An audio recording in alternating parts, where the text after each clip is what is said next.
Monaco. Monaco is the most famous race on the F1 calendar. Narrow streets, flashing cameras, and zero room for error. So of course, Ferrari does what they do best, showing up like it was their first day on the job. Leclerc was doing great, running second, fast car, home crowd going wild. He pulls into the pits and suddenly it's chaos. The Ferrari crew looked like someone had just yelled surprise in the middle of it all, and honestly, they were surprised. The wrong tires came out. Seriously, they brought the wrong tires. In Formula 1, in 2025, you'd think they'd learned from the last 5 times this happened, but nope. One mechanic actually looked confused, like he'd just realized he works for Ferrari. Surprise, surprise. Leclerc sat there in the box and waited, and you could see it, his soul slowly leaving his body. At some point, the pit crew finally got the right tires on, but it took 10 full seconds. In F1 terms, that's an eternity. That's your entire race done right there. But then back on track, Leclerc drops as expected from 2nd to 7th. No chance of a win, no podium, not even a good excuse, just another oops from the most unpredictable team on the grid. After the race, Leclerc tried to stay calm. "We need to improve," he said.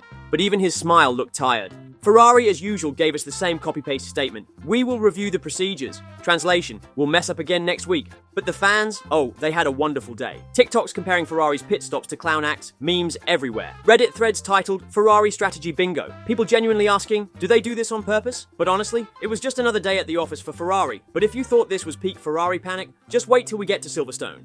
Silverstone. Ah yes, Silverstone. The birthplace of F1. The land of tea, rain, and tactical genius. Unless you're Ferrari, then it's just where your brain cells go on vacation. It started off strong, Leclerc and Hamilton both looking fast. The car was alive, hopes were high, but then the clouds rolled in. Literally. Rain hit the track. Chaos followed. Drivers diving into the pits. Teams scrambling to switch to intermediates. But Ferrari just sat there, watching. Leclerc kept asking on the radio, "Should we box?" Ferrari, "Let's wait and see." Leclerc, "It's getting slippery." Ferrari, "Copy that." But then half the grid passed him while he aquaplaned around like a lost tourist on a water slide. By the time Ferrari finally told him to box, it was of course too late. The track was soaked, the gap was gone, and the race ruined. But then came the classic double-stack disaster. Hamilton came in right after Leclerc, except the crew wasn't ready. Again, Hamilton sat there like he was waiting for a drive-through order. Seconds ticking by. Mechanics bumping into each other like a bad high school play. And this is where it gets better, or worse, or both. After all that chaos, Ferrari decided to put both drivers on soft tyres, when everyone else was still on intermediates. Why? No one knows. Maybe they thought the rain would just stop out of respect. Do you get it? 'Cause I don't.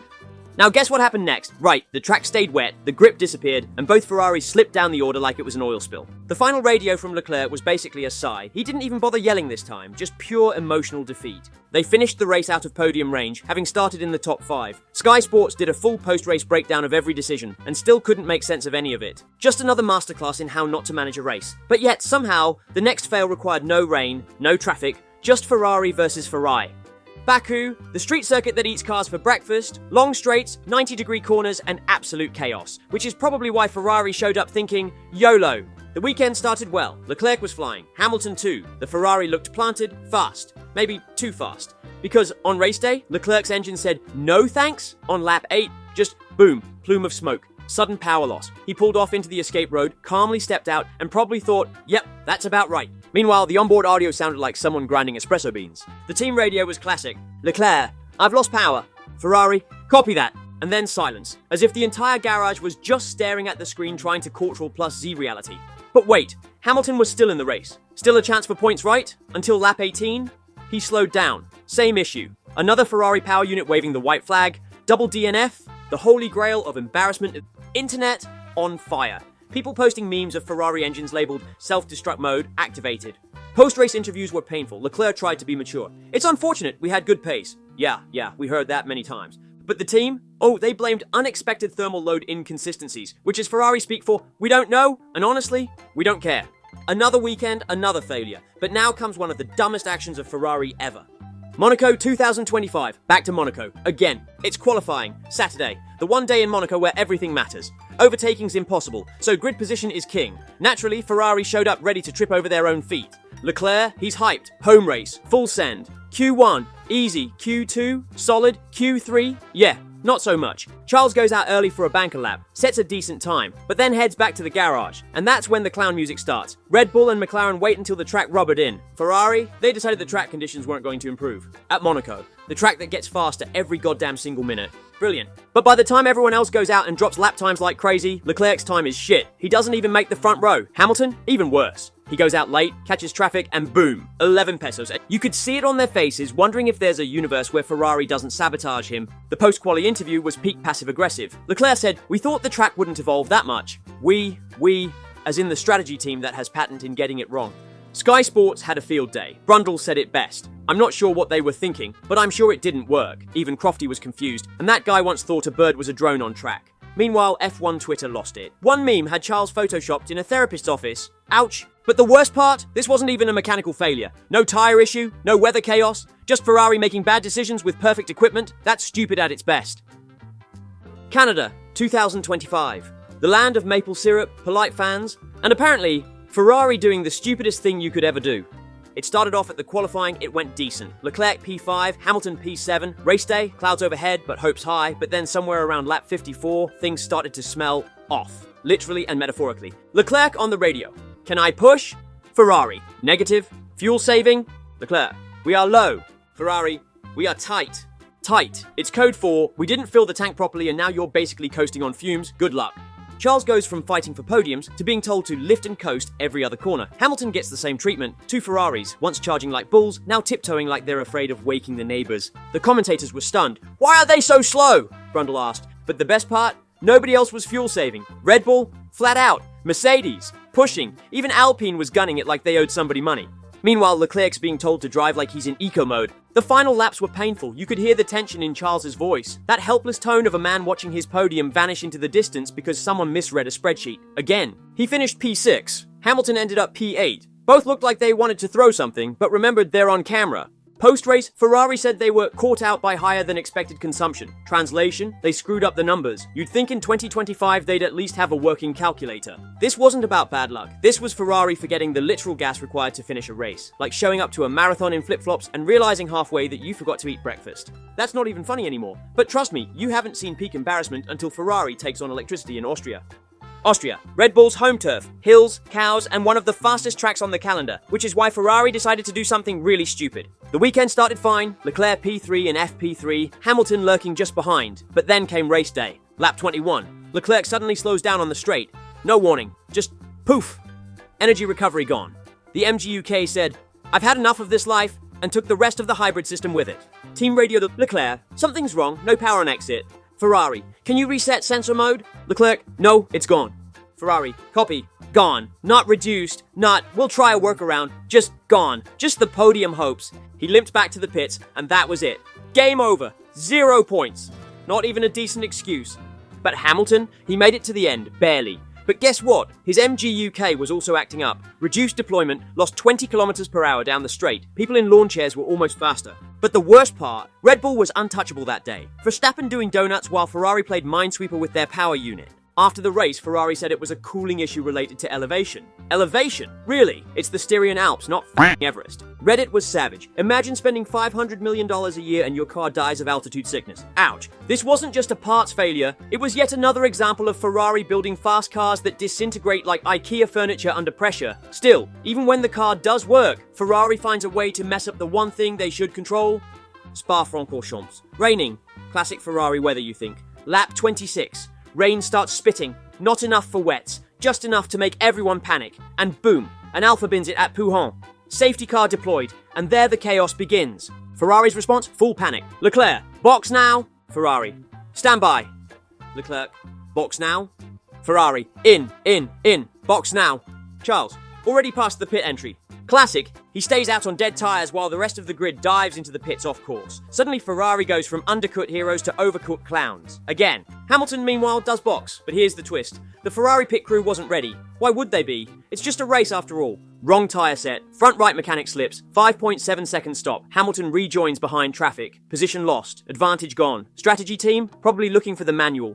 But the worst part? After all the fumble, Ferrari had another chance to recover. Safety car's about to come in, final laps. Game on. Ferrari, push now. Leclerc, can I race Hamilton? Ferrari, hold position.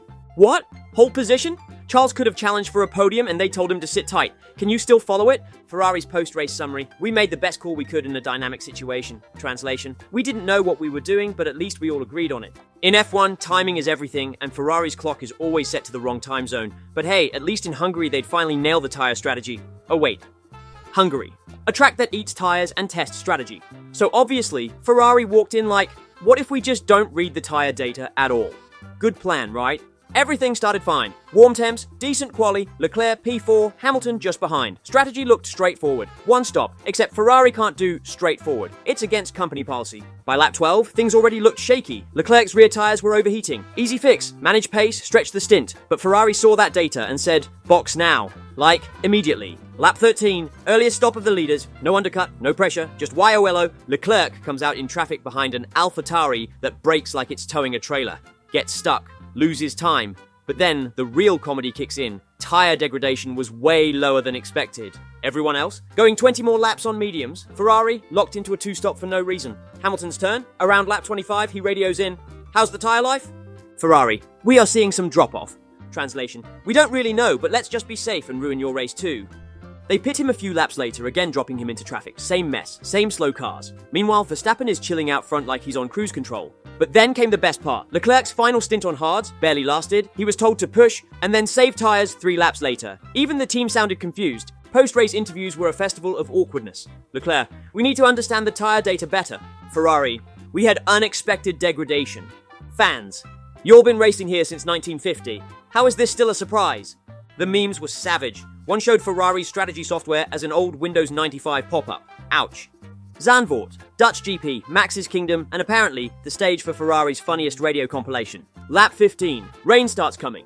Tricky conditions. Everyone's ears glued to the radio. Ferrari, talking like they're calling from a tunnel with 1 bar of signal. Leclerc, should we box for inters? Ferrari, we are checking.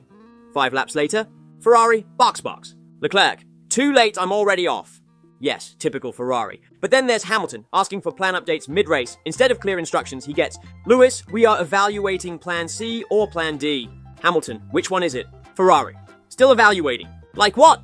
But it gets worse. During a virtual safety car period, Ferrari told both drivers to push and manage tyres at the same time.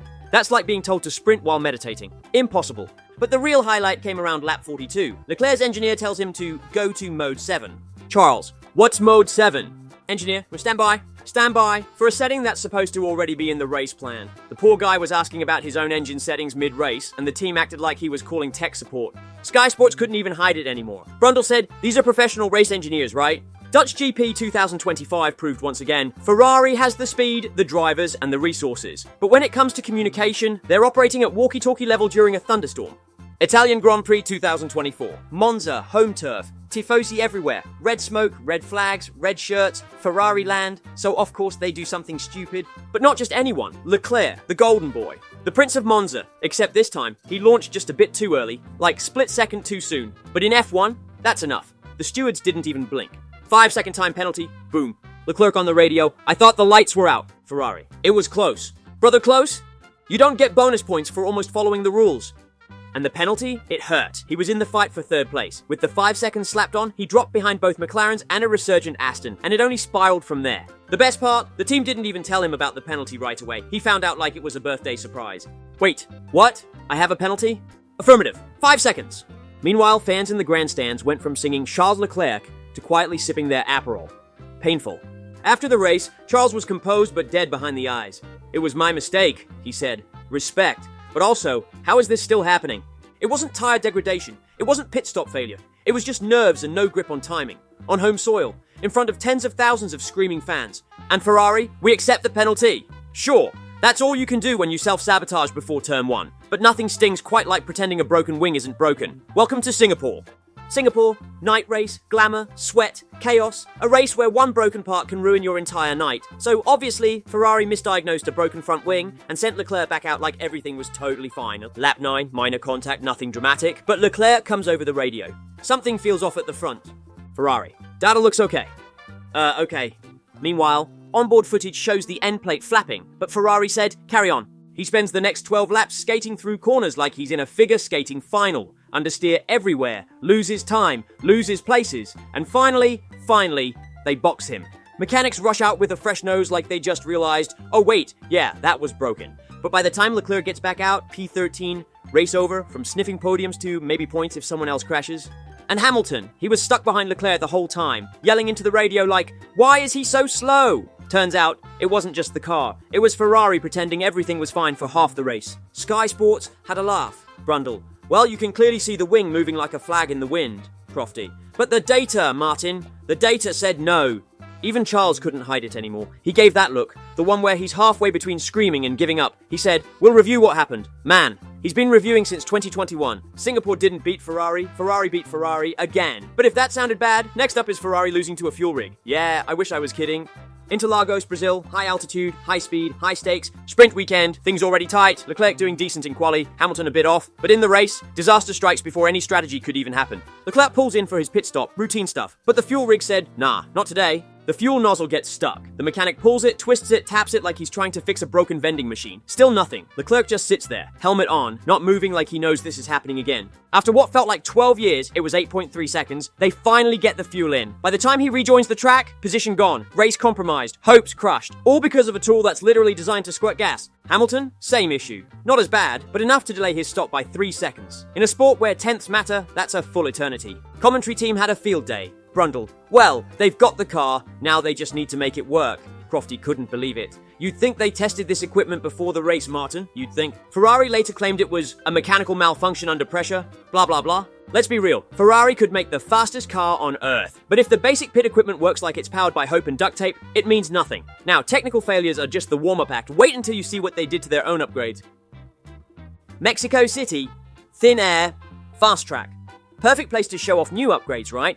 This was supposed to be the weekend. Big aero update. New floor, tweaked wing, everything. Ferrari hyped it up like it was a Marvel movie. Massive step forward. Significant performance gain. You'll see.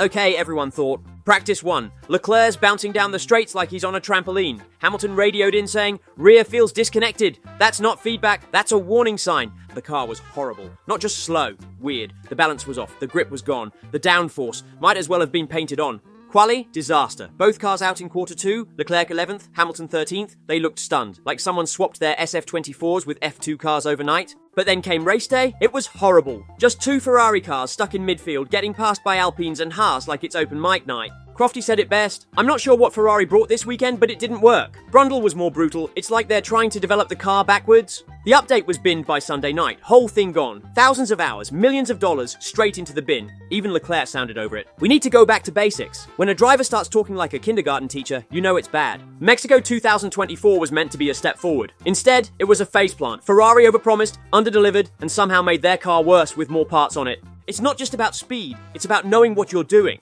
And Ferrari, they're still figuring that part out. But now it's time for the most typical Ferrari thing ever.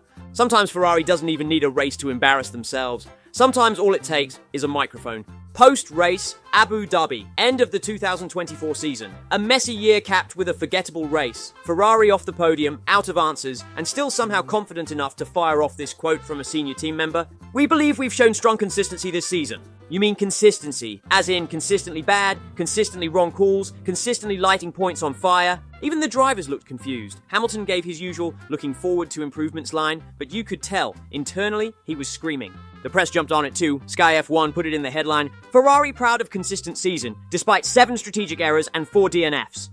Oof, but let's be real. Fans are used to Ferrari bloopers on track. Bad pit stops, broken parts, terrible calls. But when the team starts publicly celebrating mediocrity, that hits different. This wasn't just a PR slip, it was Ferrari showing they're living in a different reality. Like they're watching a different championship entirely. One where P6 is a win and tyre failures are just part of the journey. And you can't even blame the drivers for this one. This was pure management spin. Final verdict, a perfect cherry on top of a Ferrari season full of facepalms. Not with a crash, not with a broken engine, but with a sentence that should have stayed in the draft folder. The only thing consistent about Ferrari in 2024, the drama, the pain, and the fact that every single week they give the internet something to laugh at.